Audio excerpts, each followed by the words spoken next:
تک ایک غلام کو احساس نہیں ہوتا اس کی غلامی کا، وہ مطمئن ہو کے غلامی کرتا رہتا ہے۔ علامہ اقبال نے غلام ہندوستان کے اندر جدھر مسلمان غلام بن چکے تھے، انہوں نے اپنے شاعری کے ذریعے لوگوں کو جگانا شروع کیا اور انہوں نے بتایا لوگوں کو کہ پرواز صرف آزاد انسانوں کی ہوتی ہے۔ انہوں نے شاہین، جو اقبال کا شاہین تھا، وہ کیا تھا؟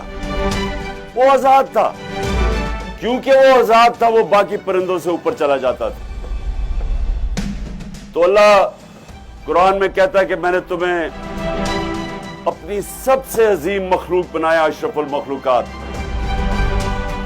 لیکن قرآن میں ہی اللہ کہتا ہے کہ جب انسان گرتا ہے تو وہ جانوروں سے بھی نیچے گر جاتا ہے۔ مولانا رومی نے اسی کو اور طرح کہا